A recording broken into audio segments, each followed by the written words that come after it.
Hey there everyone, it's Thakard and welcome back to another patch analysis video. So it's been a couple days since the patch came out because I wanted to try out all the new stuff. So I'm going to show you a little bit of that in-game footage, but we're also going to read through these patch notes right now. So let's take a look. This is the 1.24 Rise of Fall changelog. It came out on the 28th of September, and it's been updated on the 30th. That is when I'm making this recording. Big changes, obviously. We have brand new motorcycles. So we have the 42 WLA, that's the US motorcycle. It now has a sidecar. The Germans get the R75 without the sidecar. And the Soviets get a brand new motorcycle just for them. It's the M72 Solo, or the M72 with a sidecar. Now, the M72 is very similar to the German because it is based off of the R71 German motorcycle. They also added ribbons and skins for all these motorcycles. If you want to see something funny, get the light green skin for the Soviets.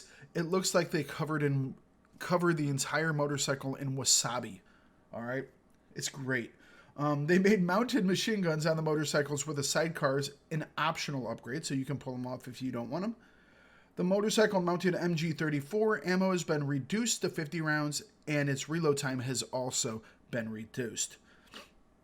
The solo bikes unlock under driver ribbon level 8 for infantry and level 2 for the recon.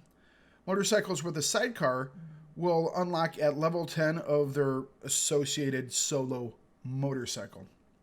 The machine guns for the sidecars will unlock on the sidecar motorcycle ribbon level 10.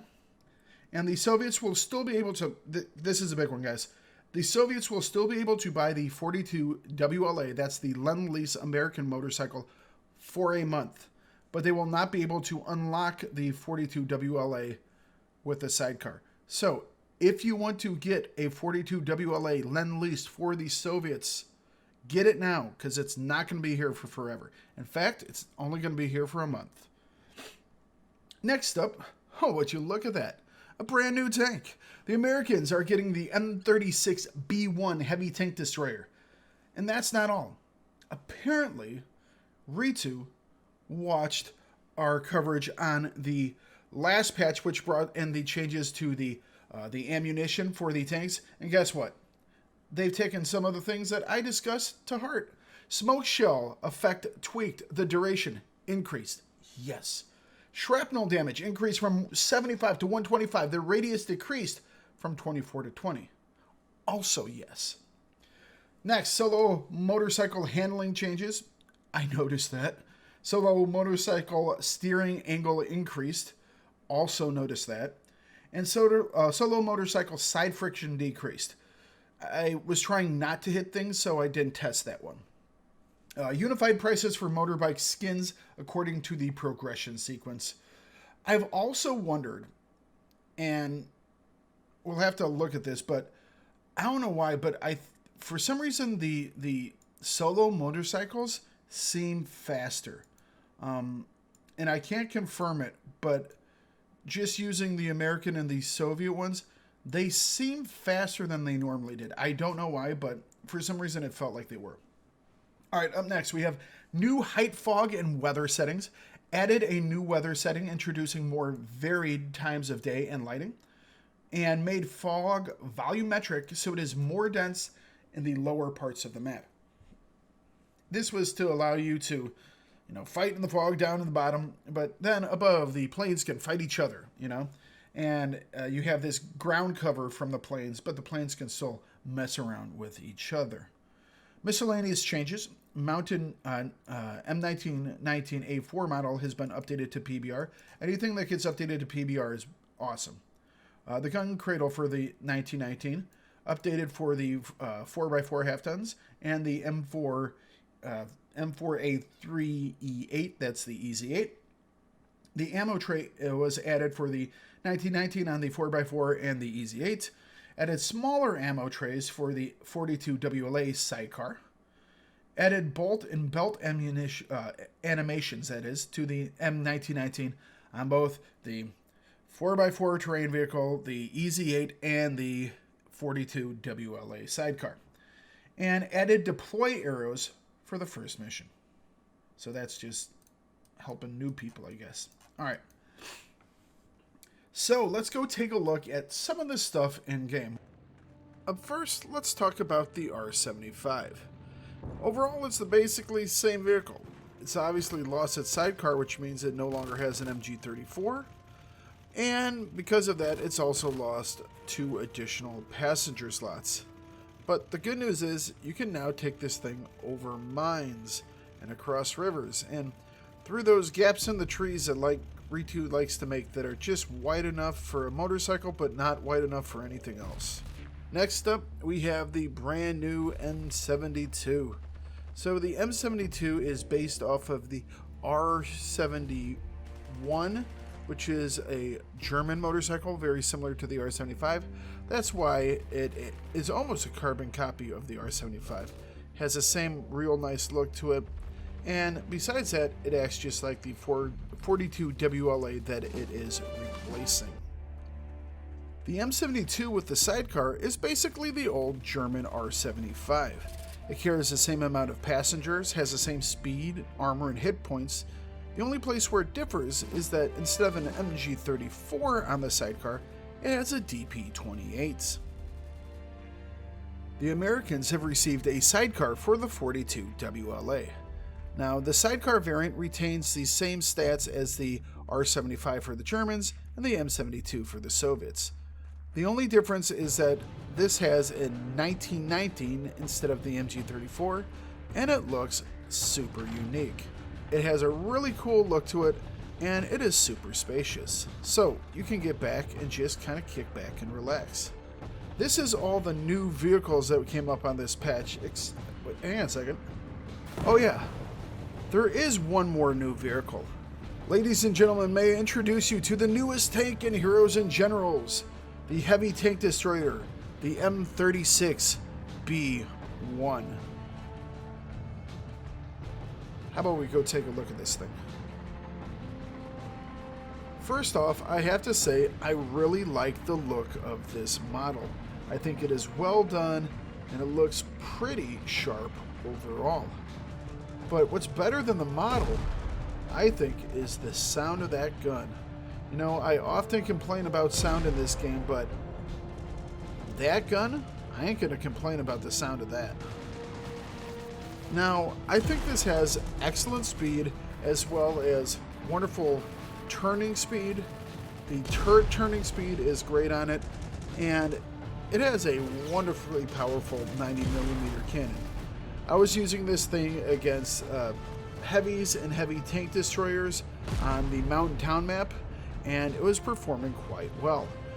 It does lack a little bit of armor, considering that it's basically a medium tank with a giant cannon on it, but overall it performs quite well.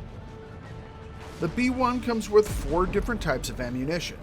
One is a standard AP. You then have high explosive, APHE, and the APCR HVAP. As for the other stats, they're right there on the side of the tank. It has a max speed of 26 miles per hour, 68,000 pounds weight. It has 247 inches in length, 104 inches in width, and it's 134 inches tall. So overall, it's quite a beast. Alright, and so that is it for the look at these new vehicles in game. I have to say, that tank, I really quite enjoy.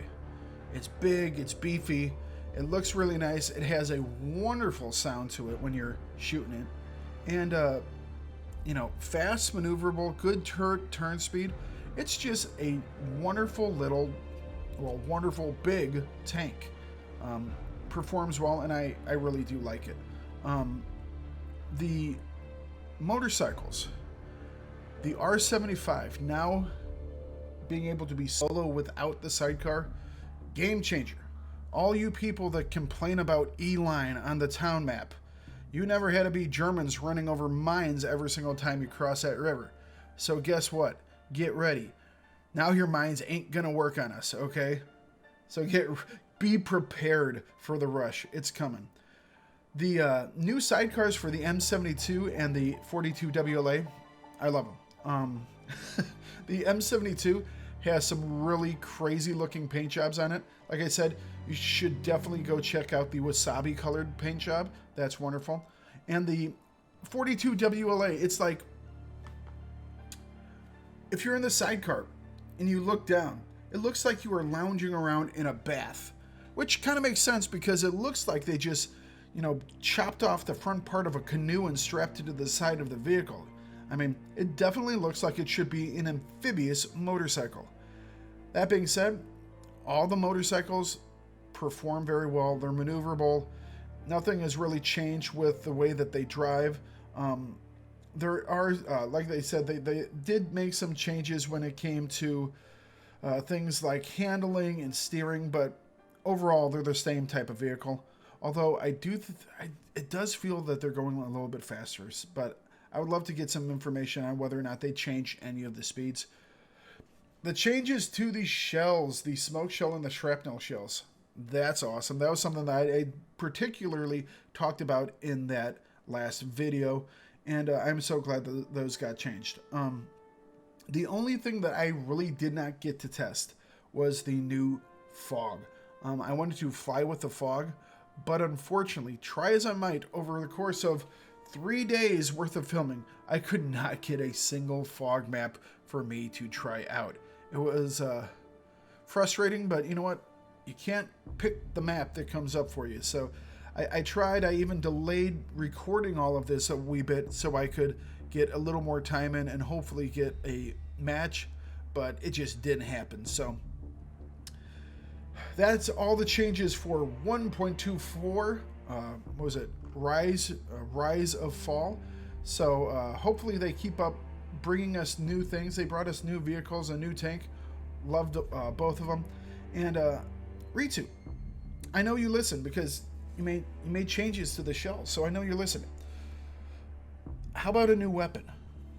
I mean, it doesn't have to be anything major, but people want new things. They like new things. What about a new weapon? It doesn't have to be the end of this year. Maybe 6 months or so. I don't know. I think you guys could get us a new weapon. Let's see what happens. But until we get a new weapon, or until the new patch, let's be honest, that'll be sooner, or until the next Blue Bay series, I will see you all in game. If you enjoyed or disliked this video, I do hope you comment on it and give it a thumbs up or down. If you want to see new videos, please hit the subscribe button, and to be notified of new content when it comes out, hit the notification bell. But for now, thanks for watching. Have yourself a great day, and don't forget to bring it no matter what you do. And I will see you guys in the next video.